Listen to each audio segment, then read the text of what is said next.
well done, well done. So today's topic is supply chain innovation. Before I ask my first question, I would like to share a true story which gives you the background of my question. So when I was in Bridgestone, massive company, multi-billion-dollar company, I was head of planning, logistics, and supply chain for Middle East and Africa.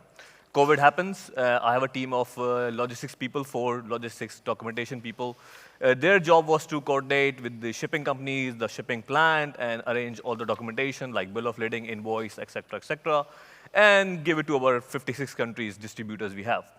So COVID happened. What was the problem was COVID, that everything was delayed. Nobody used to find containers there. So if you find it, it's like a gold dust. So if you find it, you got the bill of lading, but it never sails on time. So ETA, what you had at the time of booking the container, is entirely different when they're going to reach. So what they used to do, the poor team might have to go into the shipping companies, pull a bill of lading, and find out what is the latest ETA, estimated time to arrival, and send it to the customers by email. And it was ridiculous amount of, because we used to ship 3,000 containers, so you can see the amount of time they used to spend. So, okay, there's a problem, let's find an innovative digital solution. Great. What could be solution? RPA, robotic process automation. Great. Found a supplier, did the MVP, minimum viable product, did the use case, identify the opportunities that we are going to save 60 hours per week. Not doing that, because what we can do is we can use a Prism, who's a RPA company in Turkey. We can create a bot, which is a user in SAP, goes to the website, pull a bill of lading, take out the information out of the website, put into the SAP, and our customers have access to the reports, the shipping reports, and they can see a real time. Fantastic, proven innovation, we can do it. Make a presentation, get to my VP, present the use case. His first question was, how much time are you saving? I said, 60 hours. How much money are we going to save? I said, none. Oh, cannot do it. So I failed to present a good business case of a very valid supply chain problem, which can be solved with the innovation. So now I've got 2 very, very smart, experienced leaders here. So I want to ask this question. What could have done better to present my business case to show the ROI of innovation? Yep. I can start, but... Well, if you talk about COVID... It's a bad example, yeah. we didn't even do the innovation. We thought we skip the containers, we take rail, and we go from South Korea, where was a supplier, through Russia by train to the Netherlands. And then the war started. And so that was a perfect example of timing sometimes is another thing. Well, we going to the C-suite, there's I think one issue that we always keep in mind, and that's reliability. You have to have reliability to your customers. And whatever feeds into reliability makes you extend your top line. Because your customers, knowing, and especially in the business where we are, and you are there as well, business to business, there's a project, there's a building, it must be refurbished, there's only that amount of time that someone can receive goods, because in their center of London, center of Paris, there's time slots. So reliability is everything, and that project needs to go. Whenever I have something that doesn't bring money, but does bring a lot of efficiency, we always talk about reliability. Reliability for the customer and insights for the customer. So the customer can exactly say, I need that product at that time, and we'll be able to ship. And that reaches into our top line, and when it's top line expanding, most of the time I get the product experience improvement. Cool, I'll give you a tip. Yes, please. TIP, okay? Tip, TIP. For any business case presentation, okay? Right. First, it has to be transparent. I don't know, and tangible. I don't know how much you have explained that transparency to your manager. But they always want one slide. Everything is just one slide. But you need to be genuine, explain and transparent what is the problem that you're trying to solve. Yeah. The second one is the I is integral, meaning that it cannot be just a piece of the puzzle that you're trying to solve take it integrally. So maybe you were solving this importation or traceability, but is it helping the customer? Is it helping, so integrally? Yes. And by integrally, it's not just the technology, it's the process you're trying to fix, the people who is impacted. There's always a receiving end into your projects. And the last one is performance, so performance impact. What are you bringing? And very often when we have, those C guys, they see number of projects, unbelievable. What makes the difference is how you manage the project to deliver the impact. So that's the P of performance for me. It's nice to sell something, but it's as nice if you explain how you're going to get there. So that's my tip: transparent, integral, and performance. Very good tip. So on reflection, I think my mistake was I was very internal, i.e. team focus. That I was just saying my team will save time. I would have followed your advice, focus more on reliability and the better customer experience, as you said. No, great tip. So now with supply chain digitalize as my innovation is my key focus of research right now. I'm trying to write a book. So the recent theory says, as I think you all just done a very funny video on the standardization, right? Unless you standardize the sheep, unless you standardize, you cannot digitalize. That's the basis of it, right? So you have to standardize your process, then you can think about digitalization. That's great, we all agree. Now, when you're trying to do digitalization, there is two parts to it. We can improve internal efficiencies, which reduce cost, improve efficiency, productivity, things like that. And second thing we can do is improve customer experience. Improve communication. Improve better reliability, as you have mentioned already. Things like this. Now, I think supply chain can play a huge role in improving customer experience, right? Historically, customer service used to be cost, quality, and delivery.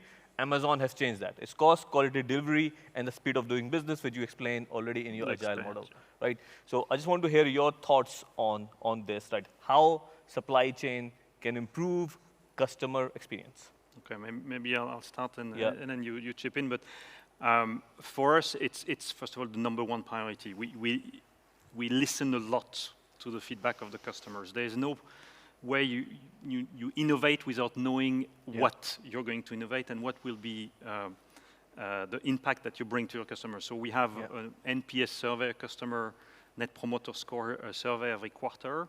We have the verbatims. We understand where they rate and what they like, what they would like to see, and where we can innovate. So the customer experience is one. And there's three things that came back, okay, that they want absolutely from a supply chain perspective. It's one, availability. I need the part when I need it. I need to, you Signify needs to have it. Reliability. So when you commit to a date of delivery, you have to deliver on time. And then visibility. So I think that's one of the big themes that you had this week. It's spot on. These are the three things they ask. I want you to have the parts when I'm asking. On time. I want you, if you don't have it, or if you have it, you commit to delivery time, you are reliable with that commitment. Okay. And visible, I want to know if anything is on track or not on track. So this would be the three elements that we're working on. To design the supply chain. From a planning and then from an execution perspective to deliver those three goals. So all your efforts, which is upstream to downstream, is going in this direction. Availability, it's about a system like IBP, having a good planning and process and system side. Reliability, it's about the TMS, the ETAs that you discussed, having reliability of the logistics, but also the suppliers. Yeah. We invest massively in the reliability of our suppliers to deliver component to plants and then to distribution centers. And visibility, that's the problem is that it's the sum of all of the chain. Yeah. It's to how much visibility you want to provide. I think it's more by exception that you need to deal with. I want to expand on this part when you said investment on the supplier to improve reliability. I work in a similar business as you. I work for Eaton, electrical company. Yep. Our biggest problem was to get the reliable shipping date out of suppliers. Even you get it, how to integrate with your ATP, which is available to promise, was a nightmare. So I think you have cracked the code here somewhere, right? So maybe not yet. But I could question in the room what is the percentage, first of all, of supplier electronically connected, digitally connected. I'll give you my number, but who is above 50% of purchase order lines being electronically interfaced? Nobody above. You see? So I was at 47% of my purchase order lines going through either an EDI, a supplier collaboration portal, or whatever. When you have 53% of your lines that are you're blind, and when COVID comes or another scarcity or whatever, that's just not acceptable. You just cannot give a reliable date if your foundation is not stable. So we are increasing that. We're investing. We're already at 60-ish%. But that's a long. I have 3,000 BOM suppliers to convert. So I think that's the biggest opportunity. I'll do one quick poll. How many have above 30% integration? And how many hands go up? 1, 2, I see a few, 3, 4, 5, 6. So talking about innovation, startups and scale-ups, if I would be looking for an idea to solve, that's the idea. Yeah, and share best practices, whoever is doing it, who is above 50% today. Let's do that. Thank you. Great. Eline, I want to hear from you as well.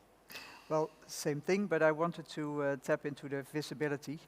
We make products that designers use to make a room more inviting. So I think what you need for, of course, the customer experience, we are a business-to-business company, we both are. But to use digitalization for our customers to visualize what they're going to get if they buy a product, so that they can make quick decisions, and also that they can see when they can have that specific fit out for their project. So digitalization, I think, is key if you want to enhance your customer experience. So both in visibility, also you do not have to give them insight in your warehouse, because that's a bit a step too far, but we are pretty far in capable to promise. If you know your supply chain well and you have reliable suppliers and you know your manufacturing capacity, then you can have like a multiple visibility for customers. If you want this product, then this is the lead time. And to make that available for your customers, I think then that is key. So product segmentation, looking at customer segmentation. Yeah, but also if you want to have that specific pink color, that'll give us a lead time of 4 weeks, because it's a special machine. But to add your manufacturing and your supply chain and put that in a digital system and give access to your customers, they can work with their own timeline, and I think then you're real partnering up with your... So supply chain design, concepts of plan for every part, great advice. So talking about design, and in your presentation, Eline, for interface, you had a slide where you mentioned negative carbon materials, right? And in my experience, the only time I used to get involved in a new product introduction when my engineering director used to come and say, Mud, place a PO for this part. That's the only time I got to know that something is happening. Even in S&OP was hard work to get this information out. I believe that supply chain folks should involve as early as possible into supply chain design. That means identification of the right suppliers, right materials, like lead time, innovation with the supplier, right? That would make, I think, huge difference. But both of you, I think, very well in, I think, what I've seen from the presentation, innovative companies, almost cutting edge and the market leaders in what you do. So I would like to hear your experience on this whole supply chain getting involved in the upstream. Like upstream means like really at the design stage, and then onwards. Maybe we start with you, Eline. It was your slide. Yes, because it all starts with market research. Okay. Where do we not play and where do we want to be? Where are our competitors? Where want we be in a couple of years from now? And then, of course, in a manufacturing plant, you need to have the assets, but you also need to have your suppliers working with you and get as soon as possible to a reliable product launch. To bring all these suppliers together, that's key for a designer to know. You can design a perfect product, but if it's the time to market is half a year, it doesn't work. So you need to have work together with quick supply, with Also with your investments, of course, that's a longer term investment, but you can never reach time to market on a specific time if you are not just all play together, and that means from procurement to R&D to manufacturing. Okay. Working with design. That very quickly. Yeah, very quickly. I'll add just. I think we should make it not people dependent. I talk about excellence in execution. For me, a new product introduction. Right. It's all about rules, supply chain defining what is it that we want, then imposing it and making it a mandate. That when you introduce a new product, you need to phase out the predecessor. Right. You need to plan your supply chain ability, your product ability ahead of time, and you define the rules. You do that in SNOP or outside of SNOP? You do that in new product introduction cycle. Right. Yeah. Last question, because we are running out of time. Very quickly, it's almost like a quick fire, right? And you can pick which one. Scope 3 is now legislation. It's not a choice. Sustainability is not a choice. It's one of the themes of the conference, right? So, easy. Top 3 challenges, top 3 opportunities. I think you start with the challenges. I start very easy. I spent 700 million in logistics and distribution. Right. I make a point of reciprocity, of selling my lights to those warehouses, companies, and they are turning into sustainable company with my products. Very good. Challenges? Key challenge, reverse logistics. Oh, if you bring a product to the market, how to get it back in an economical way, apart from the technical parts, just to get legislation help us to get our products back after life. Thank you. Thank you very much. As a parting thought, I believe, talking to an expert for about an hour is like reading 10 books. So I'm talking to you guys almost like reading 5 books. All of us, at least I was here from Dubai, is all about, time is limited commodity, and I always want to make most of my time. And when I came here, I have almost done all 3. I connect, combine, and create. I just want to thank Martin and the team, Nicole and Suzanne, for inspiring me, at least. I have learned a lot, so thank you very much, and thank you very much to Irene and Alexandre as well.